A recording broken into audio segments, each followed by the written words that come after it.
O livro do profeta Naum. Esse pequeno livro profético é uma coleção de poemas anunciando a queda de um dos piores opressores de Israel, o antigo império da Assíria e a sua capital, Nínive. Os assírios surgiram como um dos primeiros grandes impérios do mundo e a sua expansão em Israel resultou na destruição total e exílio do Reino do Norte e suas tribos. Os exércitos assírios foram violentos e destrutivos, em uma escala que o mundo nunca tinha visto antes. E assim, Israel e os seus vizinhos estavam aguardando a queda da Assíria, que finalmente chegou no ano 612 a.C.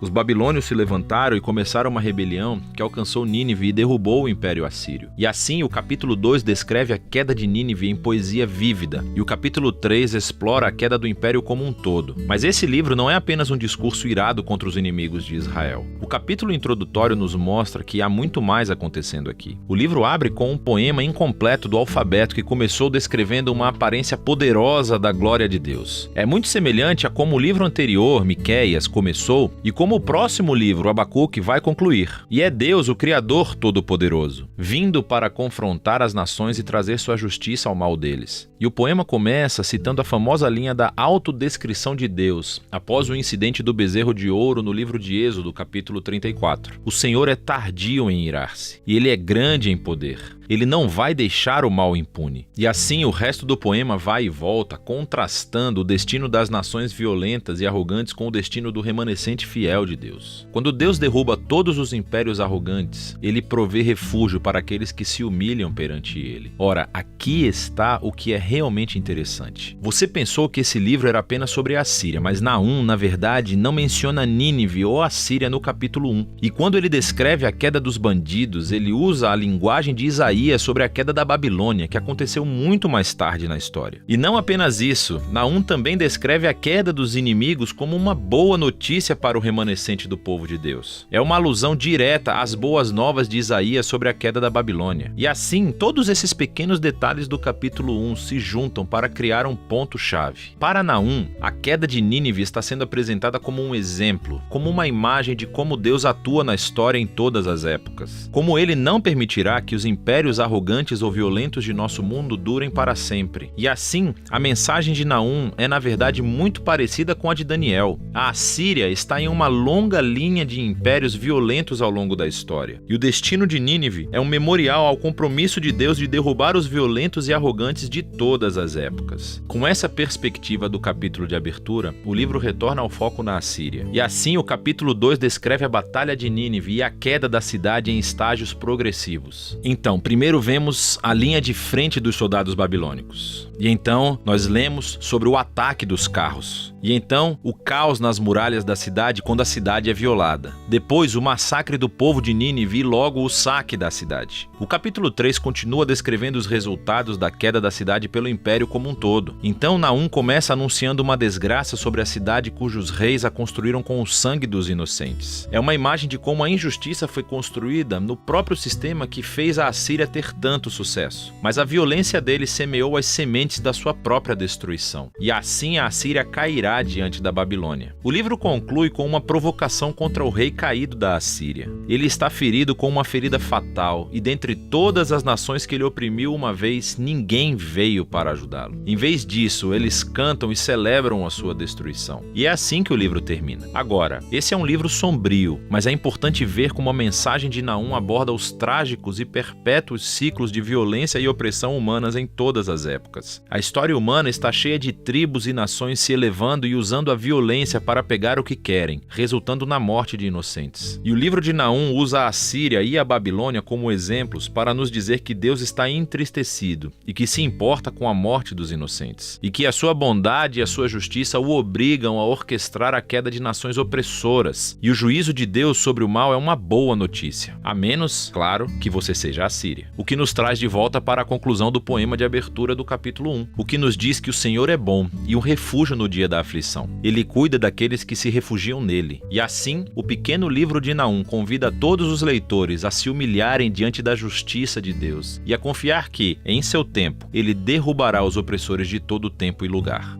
E é disso que trata o livro de Naum.